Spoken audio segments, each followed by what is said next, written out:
ওয়াদা পূরণের নতুন যুদ্ধ শুরু বললেন প্রধানমন্ত্রী তারেক রহমান, চাইলেন দলের অঙ্গ ও সহযোগী সংগঠনগুলোর সহায়তা। ব্রাহ্মণবাড়িয়ার সীমান্তে বিএসএফ এর গুলিতে 2 জন নিহত, ভারতকে সব দল ও ধর্মের মানুষের নিরাপত্তা নিশ্চিতের আহ্বান ডাক্তার শফিকের। কাপাসিয়ায় স্ত্রী সন্তান সহ পরিবারের 5 জনকে গলা কেটে হত্যা, পলাতক স্বামীকে খুঁজছে পুলিশ।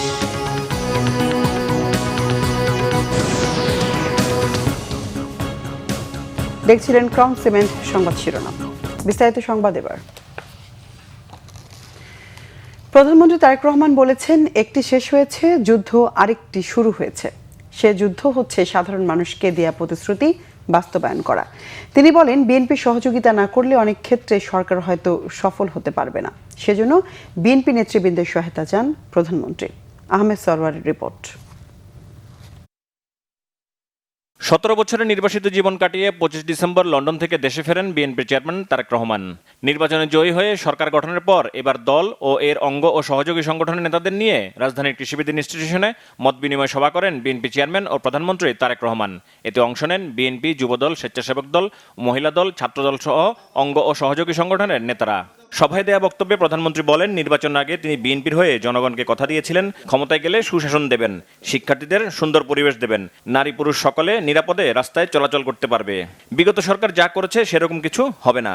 আমরা মানুষকে যখন স্বৈরাচারের বিরুদ্ধে, ফ্যাসিবাদের বিরুদ্ধে আমরা আন্দোলন করছিলাম, তখন আমরা বলেছিলাম যে আমাদের উপরে যেরকম অত্যাচার নির্যাতন হচ্ছে, যেরকম গুম খুনের শিকার হচ্ছে রাজনৈতিক দলের নেতাকর্মীরা, আমরা চাই দেশে এমন একটি রাজনৈতিক পরিস্থিতি হোক যেখানে আমরা ডিবেট করব, কথা বলবো, কিন্তু এরকম পরিস্থিতি আমরা তৈরি হতে দেব না।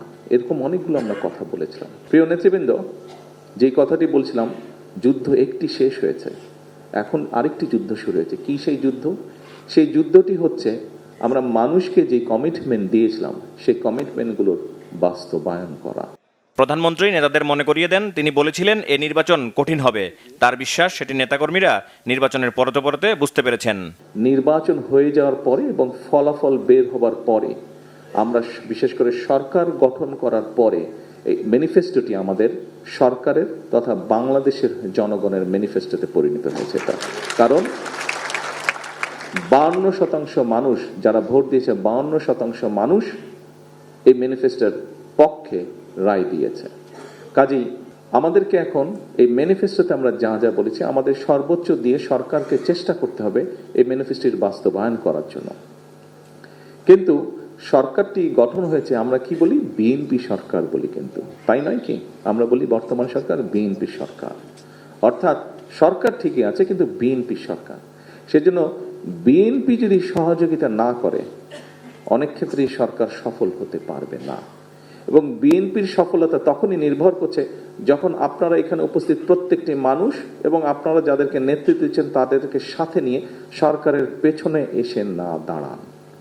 তা এর বাইরেই হলে আমরা সরকারকে কাঙ্ক্ষিত লক্ষ্যে নিয়ে যেতে পারবো না। সেজন্যই উপস্থিত সকল নেতৃবৃন্দ, আপনাদের সহযোগিতা প্রয়োজন। সভায় নেতাদের কথাও মনোযোগ দিয়ে শোনেন প্রধানমন্ত্রী। আহমেদ সরওয়ার, বাংলা ভিশন, ঢাকা। ব্রাহ্মণবাড়িয়ার কসবা সীমান্তে ভারতীয় সীমান্তরক্ষী বাহিনী বিএসএফ এর গুলিতে কলেজ ছাত্র সহ 2 জন নিহত হয়েছে। শুক্রবার রাতে উপজেলার গোপীনাথপুর ইউনিয়নের খামারহাটি সীমান্তে এই ঘটনা ঘটে। নিহত মুরসালিন ওই ইউনিয়নের ধ্বজনগরের বাতেনবাড়ি গ্রামের খেবজু মিয়ার ছেলে। মুরসালিন স্থানীয় শাহ আলম ডিগ্রি কলেজের 11 বর্ষের শিক্ষার্থী। বিজিবি ও স্থানীয়রা জানান, রাতে মুরসালিন সহ বেশ কয়েকজন বাংলাদেশি ভারতীয় চোরাকারবারিদের সহযোগিতায় চোরাচালানের উদ্দেশ্যে ভারতের অভ্যন্তরে প্রবেশ করে। মালামাল নিয়ে ফেরার সময় বিএসএফ এর সদস্যরা তাদের দিকে গুলি ছোড়ে, এতে ঘটনাস্থলেই মুরসালিনের মৃত্যু হয়। পরে তার মরদেহ ভারতে নিয়ে যায় বিএসএফ। নিহত অন্যজনের পরিচয় জানা যায়নি। ভারতের প্রতি সব দল ও ধর্মের মানুষের নিরাপত্তা নিশ্চিতের আহ্বান জানিয়েছেন জামাতের আমির ডাক্তার শফিকুর রহমান। তিনি বলেন, সীমান্ত হত্যা ও পুশিন ইস্যু পর্যালোচনা করছে দলটি। 8 দিনের জাপান ও থাইল্যান্ড সফর শেষে দুপুরে দেশে ফেরেন জামাতের আমির ডাক্তার শফিকুর রহমান। হযরত শাহজালাল আন্তর্জাতিক বিমানবন্দরে সাংবাদিকদের সঙ্গে কথা বলেন তিনি। এ সময় তিনি বলেন, যুক্তরাষ্ট্রের সঙ্গে বাংলাদেশের বেশ কিছু অসম চুক্তি রয়েছে যেগুলো পর্যালোচনা করা হচ্ছে। দ্রব্যমূল্যের ঊর্ধ্বগতি ঠেকাতে আগামীকাল থেকে সরাসরি মাঠে নামার কথাও জানান তিনি। কাপাসিয়ায় 5 জনকে কুপিয়ে হত্যার ঘটনায় উদ্বেগ জানিয়ে জামাত আমির বলেন, আইনশৃঙ্খলা পরিস্থিতির অবনতির কারণে জনসচেতনতা ও প্রতিবাদমূলক কর্মসূচি অব্যাহত থাকবে। সংসদ শুরু হতে এখনো 1 মাস বাকি, তাই এ সময়ে বসে না থেকে ঘাতকদের বিরুদ্ধে সবাইকে ঐক্যবদ্ধ হওয়ার আহ্বান জানান। জামাত আমির আরও বলেন, সরকার অতিমাত্রায় রাজনীতিকরণে জড়িয়ে পড়েছে। ফেসবুকে যুদ্ধ না করে বাস্তবে অপরাধীদের বিরুদ্ধে প্রতিরোধ গড়ে তোলার তাগিদ দেন তিনি। থাইল্যান্ডে চিকিৎসাধীন আহত জুলাই যোদ্ধারাও গণভোটের পূর্ণ বাস্তবায়ন চায় বলেও জানান ডাক্তার শফিকুর রহমান। বিশেষ কোনো ধর্ম, বর্ণ কিংবা গোত্রকে যেন টার্গেট করে কারো কোনো ক্ষতি সাধন করা না হয়। অন্যায়ের ব্যাপারেই নীরব থাকবো না। প্রতিবেশীকে আমরা সম্মান করি, কিন্তু কোনো প্রতিবেশী আমাদেরকে অপমান করবে এটাও কারো কাছ থেকে আমরা চাই না। সরকার এখন বেশি বেশি পলিটিসাইজ হয়ে গেছে। এখন পলিটিক্যাল জায়গাগুলো দখল করার কাজে ব্যস্ত থাকলে তো এই সময় হবে না। এই সময় দেশের মানুষের নিরাপত্তাকে আগে নিশ্চিত করতে হবে। এরা কারা কারা এগুলা করে পালিয়ে যায়, কোথায় যায়, কার লোক, কে শেল্টার দেয়, এগুলো অবশ্যই খুঁজে বের করতে হবে। এগুলা না হয় ফেসবুকে মানে যুদ্ধ চালাইলে তো হবে না। ফেসবুকের যুদ্ধ বাদ দিয়ে কালপেটদের বিরুদ্ধে এখন যুদ্ধে নামতে হবে সরকার। গাজীপুরে স্ত্রী, সন্তান ও ভাই সহ একই পরিবারের 5 জনকে গলা কেটে হত্যার অভিযোগ উঠেছে স্বামীর বিরুদ্ধে। ঘরের মেঝেতে রক্তে ভেসে আছে 3টি শিশু সন্তানের নিথর দেহ। খাটের ওপরে ক্ষতবিক্ষত শ্যালকের মরদেহ আর ঘরের জানালার গ্রিলে মুখ ও হাত বাঁধা গৃহবধূর লাশ। জিজ্ঞাসাবাদের জন্য 2 জন আটক। হত্যায় পলাতক স্বামী জড়িত ধারণা পুলিশের। গাজীপুরের কাপাসিয়া থেকে মীর মোহাম্মদ ফারুকের তথ্য ও মীর হোসেন রিয়েলের ক্যামেরায় নাজমুল নিশানের ডেস্ক রিপোর্ট। গাজীপুরের সদর ইউনিয়নের রাউতকোনা গ্রামে গাড়ি চালক স্বামী 3 সন্তান নিয়ে একটি ভাড়া বাসায় থাকতেন শারমিন আক্তার। প্রতিদিনের মতো শনিবার রাতে সন্তানদের বুকে জড়িয়ে নিজ ঘরে ঘুমাতে যান শারমিন, কিন্তু কে জানতো এই ঘুমই হবে তাদের জীবনের শেষ ঘুম। 3 সন্তান ভাই সহ নৃশংস হত্যাকাণ্ডের শিকার হন তারা 5 জন। শনিবার সকালে নিজ ঘরে রক্তাক্ত অবস্থায় তাদের মরদেহ দেখতে পেয়ে পুলিশে খবর দেয় প্রতিবেশীরা। তবে সন্দেহের টানা বেঁধেছে স্বামী ফোরকানকে নিয়ে। ঘটনার পর থেকে পলাতক রয়েছে ফোরকান।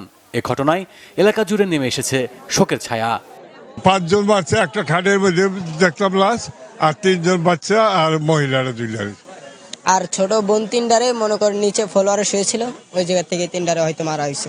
আমরা চাই এটা যাতে সুষ্ঠু তদন্ত হয় এবং সুষ্ঠু বিচার হয়। লাশ বাইর করার আগে আমরা বিচার চাই। ঘটনাস্থলে পুলিশের একাধিক টিম রয়েছে। এছাড়া ঘটনার মূল রহস্য উদ্ঘাটনে কাজ করছে পুলিশ। আমরা ধারণা করছি যে রাতের বেলায় তিনি, তার স্ত্রী এবং সন্তান আর শ্যালক তাদের এই মোট 5 জনকে কুপিয়ে হত্যা করে এখান থেকে পালিয়ে গেছে। সিআইডি, তারপর পিবিআই, জেলা পুলিশ, পুলিশের অন্যান্য যে গোয়েন্দা সংস্থা আমাদের পুলিশ ছাড়াও আছে, ডিজিএফআই, এনএসআই, সবাই মিলেই কার্যক্রম চলছে। এরপরে যদি আবার অধিকতর তদন্তর স্বার্থে কোনো কমিটি গঠন করা হয় সেটা করা হবে। নৃশংস এ হত্যাযজ্ঞের সুষ্ঠু তদন্ত ও বিচারের দাবি জানিয়েছেন স্থানীয়রা। Bangla vision news desk.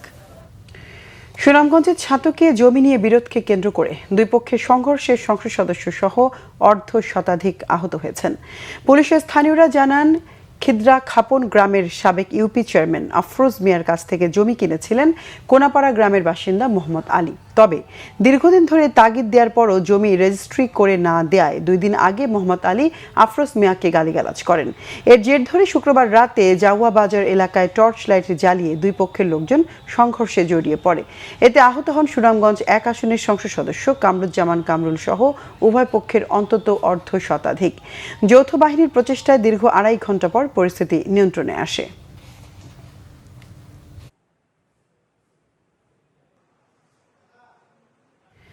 দেশের বন্ধ হয়ে যাওয়া কারখানাগুলো ফের সচল করতে কাজ করছে সরকার, যেন কয়েক লাখ পরিবারে আয়ের ব্যবস্থা করা যায়। জানিয়েছেন বাণিজ্যমন্ত্রী খন্দকার আব্দুল মুক্তাদির। সকালে ঠাকুরগাঁয়ের নবনির্মিত বিসিক শিল্পনগরী পরিদর্শন করেন শিল্পমন্ত্রী। জানান সরকারের লক্ষ্য হচ্ছে দক্ষ জনশক্তি তৈরি করা। মন্ত্রী জানান অচিরেই কৃষকদের সাথে কন্ট্রাক্ট ফার্মিং এর মাধ্যমে রপ্তানিযোগ্য পণ্য উৎপাদনে সব ধরনের সহযোগিতা দেবে সরকার। পরে দুপুরে পঞ্চগড় চিনিকল পরিদর্শন করেন মন্ত্রী। মতবিনিময় সভা শেষে সাংবাদিকদের জানান বিশেষজ্ঞদের দিয়ে বন্ধ চিনিকল চালু করাই এই পরিকল্পনার প্রথম পদক্ষেপ। এই সময় শিল্প মন্ত্রণালয়ের সচিব মোহাম্মদ ওবায়দুর রহমান, বিএসএফআইসির চেয়ারম্যান জাহাঙ্গীর আলম, পঞ্চগড় 1 আসনের সংসদ সদস্য ব্যারিস্টার নওশাদ জমির তার সাথে ছিলেন। এই সরকারের একটা প্রায়োরিটি হচ্ছে, অগ্রাধিকার হচ্ছে যে আগামী দিনে আমাদের যারা যে জনগোষ্ঠী তাকে স্কিল একটা ম্যান পাওয়ারে কনভার্ট করে কর্মসংস্থান সৃষ্টি করা এবং আমাদের যে এক্সিস্টিং ম্যান পাওয়ার সেটার মধ্যে স্কিলনেস ডেভেলপ করা। তো সেই উদ্দেশ্য নিয়ে আমরা এগিয়ে চলেছি। তার একটা পর্যায়ে আজকের এখানে যে আমরা যেটি দেখতে এসেছি শিল্প পার্ক, বেসিক শিল্পনগরী, সেটা এটারই ধারাবাহিকতায় একটা কৃষকদের উন্নয়নে সরকার বহুমুখী পরিকল্পনা নিয়ে রেখেছে। সরকারের মূল লক্ষ্য কৃষকদের অর্থনৈতিকভাবে সমৃদ্ধ করা, জানিয়েছেন কৃষিমন্ত্রী মোহাম্মদ আমিনুর রশিদ। ব্রাহ্মণবাড়িয়ার নাসিরনগরে মেদির হাওর পরিদর্শনের সময় সাংবাদিকদের একথা বলেন তিনি। মন্ত্রী জানান বিএনপি সরকার কৃষকদের মনে প্রাণে বিশ্বাস করে। তাদের কষ্টে ফলানো ফসল হারানোর বেদনা অনেক, তাই সরকার কৃষকদের ভাগ্য উন্নয়নে পরিকল্পনা গ্রহণ করেছে।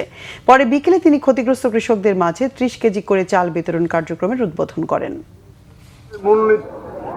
সিদ্ধান্ত হলো, মূলনীতি হলো, মূল টার্গেট হলো কৃষকের অর্থনৈতিকভাবে স্বাবলম্বী করা। এবার আপনি বুঝছেন, উনি কইছে খাল, আমি কইছি সোলার। তার মানে আমরা অনেক অ্যাডভান্স চিন্তা করে বসে আছি। সরকার গণতন্ত্র বিরোধী কাজ করে বড় অন্যায় করেছে। পার্লামেন্ট শুরু হওয়ার আগে সিটি কর্পোরেশনে জেলা পরিষদে প্রশাসক নিয়োগ দিয়েছে, যেটা চরম গণতন্ত্র বিরোধী এবং সংবিধান বিরোধী কাজ। অভিযোগ করেছেন জামাত ইসলামের সেক্রেটারি জেনারেল অধ্যাপক মিয়া গোলাম পরওয়ার। সকালে ঠাকুরগাঁয়ে জামাত ইসলামের জেলা শাখা আয়োজিত রোকন সম্মেলনে সাংবাদিকদের তিনি এসব কথা বলেন। গোলাম পরওয়ার বলেন, যেখানে সংবিধানে পরিষ্কার করে বলা আছে স্থানীয় সরকারের প্রতিটি স্তরে নির্বাচিত জনপ্রতিনিধিরা দায়িত্ব পালন করবে, কিন্তু বিএনপি সরকার সে বিষয়টি মানছে না। তারা নিজেরাই দলীয় লোক দিয়ে কাজ করছে। তিনি বলেন, কোন্দল করে জাতিকে পিছিয়ে দিতে চায় না তার দল। বড় অন্যায় করেছে যে ক্ষমতায় এসে পার্লামেন্ট শুরু হওয়ার আগেই ওনারা সিটি কর্পোরেশনের প্রশাসক নিযুক্ত করে ফেলেছে। এটা চরমভাবে গণতন্ত্র বিরোধী, সংবিধান বিরোধী একটা কাজ হচ্ছে। বিরোধী দলে যদি জামাত ইসলামী থাকে তাহলে সরকারকে গঠনমূলকভাবে সমালোচনা করা, প্রত্যেকটি মন্ত্রণালয়ের গ্যাপগুলো, ত্রুটিগুলো, করণীয়গুলো নির্ধারণ করে গভর্নমেন্টকে হেল্প করার উদ্দেশ্যে, সরকারকে আনরেস্ট করা, অস্থিতিশীল করাটা কিন্তু সেন্ট্রাল কমিটির উদ্দেশ্য হয়। কাজ শেষ হওয়ার 2 বছরও চালু হয়নি প্রায় 51 কোটি টাকা ব্যয়ে নির্মিত শরীয়তপুরের নড়িয়ার 50 শয্যা বিশিষ্ট উপজেলা স্বাস্থ্য কমপ্লেক্স। আর এই সুযোগে দফায় দফায় চুরির ঘটনায় হাসপাতালটির প্রায় অর্ধ কোটি টাকার মালামাল লুট হয়ে গেছে। স্থানীয়দের দাবি, আইনি জটিলতায় হাসপাতালটি দীর্ঘদিন বন্ধ থাকায় অরক্ষিত অবস্থার সুযোগ নিয়েছে চোর চক্র। শরীয়তপুর প্রতিনিধি মোহাম্মদ ইলিয়াস মাহমুদের পাঠানো রিপোর্ট। পদ্মা নদীর তীরবর্তী মুলফতগঞ্জ এলাকায় অবস্থিত নড়িয়া উপজেলা স্বাস্থ্য কমপ্লেক্সটি 2018 সালের ভয়াবহ নদী ভাঙনে মূল ভবন সহ অধিকাংশ নদীগর্ভে বিলীন হয়ে যায়। এতে উপজেলার প্রায় 5 লাখ মানুষের স্বাস্থ্যসেবা কার্যক্রম স্থবির হয়ে পড়ে। পরে নড়িয়া পৌরসভা এলাকায় 2020-21 অর্থ বছরে স্বাস্থ্য অধিদপ্তরের আওতায় প্রায় 51 কোটি টাকা ব্যয়ে আধুনিক 50 শয্যার নতুন উপজেলা স্বাস্থ্য কমপ্লেক্স নির্মাণ শুরু হয়। 2024 সালের 10 সেপ্টেম্বর হাসপাতালটি উদ্বোধনের কথা থাকলেও পুরনো স্থানেই স্বাস্থ্য কমপ্লেক্স বহাল রাখার দাবিতে স্থানীয় বাসিন্দা মাসুদ দেওয়ান উচ্চ আদালতে রিট করেন। সেই রিটের নিষ্পত্তি না হওয়ায় হাসপাতালটি চালু করা যাচ্ছে না। দীর্ঘদিন অরক্ষিত অবস্থায় পড়ে থাকায় একাধিকবার চুরির ঘটনা ঘটে। সর্বশেষ তালা ভেঙে জেনারেটরের কয়েল, 3টি এসি ও বিভিন্ন যন্ত্রাংশ সহ প্রায় 34 থেকে 35 লাখ টাকার মালামাল চুরি হয়েছে বলে জানিয়েছে সংশ্লিষ্টরা। তো আমরা সরকারের পক্ষ থেকে অ্যাটর্নি জেনারেল স্যারের অফিস এটা নিয়ে কাজ করছে এবং আশা করছি আমরা খুব শীঘ্রই এই রিটের শুনানিটা হয়ে রিটটা নিষ্পত্তি হবে ইনশাল্লাহ, এবং রিটের নিষ্পত্তি হলে আমরা নতুন হাসপাতালে আমাদের স্বাস্থ্যসেবার কার্যক্রম পরিচালনা করতে সক্ষম হব। আমাদের স্বাস্থ্য প্রকৌশল দপ্তর অলরেডি একটা জিডি করেছে এবং ক্ষয়ক্ষতি নিরূপণ করেছে। এই ক্ষয়ক্ষতির প্রেক্ষিতে আজকে আমরা আমাদের থানায় কথা হয়েছে, আজকে স্বাস্থ্য প্রকৌশল দপ্তর থেকে একটা মামলা এজাহার দেয়া হবে। আমরা সরজমিনে আমরা একটা তাৎক্ষণিকভাবে সংবাদ তৈরি হওয়ার পরপরই আমরা সাধারণ ডায়েরি করি এবং আমাদের হেড অফিসে জানানোর পরে প্রধান প্রকৌশলের মধ্যে আমাদের একটা কমিটি গঠন করে দিয়েছে। এটা ভিজিট করে আমরা একটা সিজার লিস্ট, ক্ষয়ক্ষতির পরিমাণ এবং লিস্ট করা হয়েছে, সেটা নিয়ে আমরা আজকে আসছি ইউনো মহোদয়ের সাথে এবং সিভিল সার্জনকে পাঠানো হয়েছে। এটা আমরা এখন থানাতে এ ব্যাপারে মামলা করা হবে। স্থানীয়রা বলছেন, হাসপাতালটি বছরের পর বছর বন্ধ থাকায় একদিকে যেমন স্বাস্থ্যসেবা থেকে বঞ্চিত হচ্ছেন সাধারণ মানুষ, অন্যদিকে সরকারি সম্পদও লুট হয়ে যাচ্ছে। অনেক আধুনিক যন্ত্রপাতি ছিল এখানে, গত এক সপ্তাহ আগে চুরি হয়েছে। হসপিটাল চালু থাকলে চুরিটা হইতো না। হাসপাতালটা একটু অসুস্থ হলে আমাকে ঢাকা যাওয়া লাগে, তো টাকা পয়সা কই, হাসপাতালটা আমাকে জরুরি। অনেক রুগী যে ঢাকা অ্যাম্বুলেন্সে নিতে নিতে মারা যায়। কিছুদিন আগে একটা ডেলিভারি রুগীও মারা গেছে। সরকার যদি এই হাসপাতালটা এদিকে একটু নজর দিত তাহলে আমাদের জন্য অনেক সুবিধা হইতো। এখন দেশের বাইরে কোনো ভালো একটা চিকিৎসা পাই না, এখন কোনো কিছু পাই না। এখন আমরা সরকারের কাছে আমাকে একটাই দাবি যে আমাকে যত শীঘ্র হোক আমাকে হাসপাতাল চালু করে দেয়। সব মিলিয়ে আইনি জটিলতা ও দীর্ঘদিনের অচলাবস্থার কারণে কোটি টাকার এই আধুনিক স্বাস্থ্য কমপ্লেক্সটি এখনও সেবা কার্যক্রমে যুক্ত হতে পারেনি।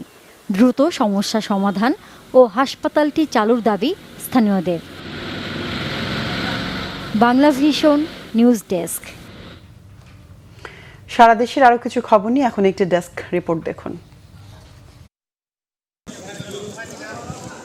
নানা সীমাবদ্ধতায় রেল সেবায় উন্নতি হচ্ছে না বলে জানিয়েছেন রেলপথ প্রতিমন্ত্রী হাবিবুর রশিদ। জানান, বিপর্যয় কাটাতে আন্তরিকভাবে কাজ করছে সরকার। সিলেট রেল স্টেশন পরিদর্শনের সময় সাংবাদিকদের প্রশ্নের জবাবে একথা বলেন প্রতিমন্ত্রী।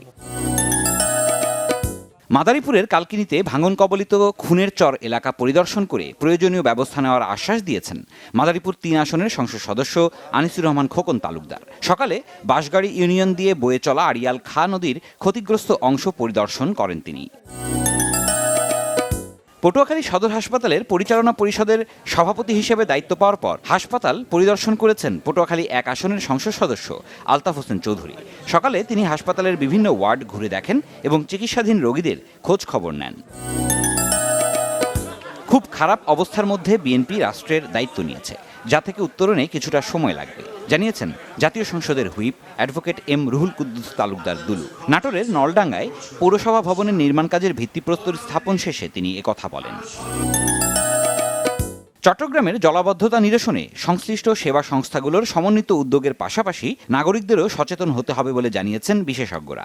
চট্টগ্রাম প্রেস ক্লাবে এক সেমিনারে বিশেষজ্ঞরা এই মত দেন। সেমিনারে সভাপতিত্ব করেন প্রেস ক্লাব সভাপতি জাহিদুল করিম কোচি, ছিলেন city mayor doctor Shahadat Hossain সহ সংশ্লিষ্টরা। শ্রমিকদের কর্মঘণ্টা ও ন্যায্য মজুরি নিশ্চিত করা সহ বেশ কয়েকটি দাবিতে রংপুরে বিভাগীয় দায়িত্বশীল সমাবেশ করেছে শ্রমিক কল্যাণ ফেডারেশন। সকালে স্থানীয় শিল্পকলা একাডেমি মিলনায়তনে সংগঠনের দিনাজপুর অঞ্চল পরিচালক গোলাম রব্বানীর সভাপতিত্বে হয় আয়োজন। প্রধান অতিথি ছিলেন সংগঠনের কেন্দ্রীয় সভাপতি অ্যাডভোকেট আতিকুর রহমান। চাঁদপুরের কচুয়ায় এআই এবং ফ্রিল্যান্সিং বিষয়ে সেমিনার হয়েছে। প্রধান অতিথি ছিলেন তথ্য ও যোগাযোগ প্রযুক্তি অধিদপ্তরের পরিচালক উপসচিব মোহাম্মদ মাহবুব আলম। রহিমানগর ডিগ্রি কলেজ মিলনায়তনে বিভিন্ন শিক্ষা প্রতিষ্ঠানের প্রধানদের অংশগ্রহণে হয় আয়োজন। জামালপুরের মাদারগঞ্জ সারিয়াকান্দি নৌরুটে দ্বিতীয় যমুনা সেতু নির্মাণের দাবিতে মানববন্ধন করেছেন স্থানীয়রা। দুপুরে মাদারগঞ্জ পৌরসভার বালিজুরি বাজার চৌরাস্তা মোড়ে মানববন্ধন হয়। ঘণ্টাব্যাপী মানববন্ধনে বিভিন্ন শ্রেণী পেশার মানুষ অংশ নেন।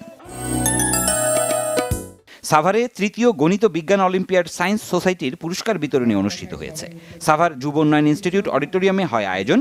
অনুষ্ঠানে 500 বিজয়ী শিক্ষার্থী এবং 100 স্কুল প্রতিনিধিকে পুরস্কার দেওয়া হয়। সিরাজুম মুনির শুভ, বাংলা ভিশন নিউজ ডেস্ক। সংবাদ শেষ করব ক্রাউন সিমেন্ট শিরোনামগুলো আরেকবার জানিয়ে। ওয়াদা পূরণের নতুন যুদ্ধ শুরু, বললেন প্রধানমন্ত্রী তারেক রহমান। চাইলেন দলের অঙ্গ ও সহযোগী সংগঠনগুলোর সহায়তা। ব্রাহ্মণবাড়িয়া সীমান্তে বিএসএফ এর গুলিতে 2 জন নিহত। ভারতকে সব দল ও ধর্মের মানুষের নিরাপত্তা নিশ্চিতের আহ্বান ডাক্তার শফিকের।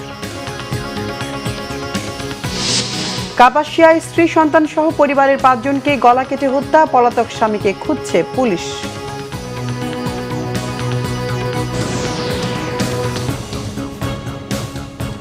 দর্শক, ছিল এখনকার মতো। পরের সংবাদ সন্ধ্যা 7:30টায় দেখার আমন্ত্রণ রইল।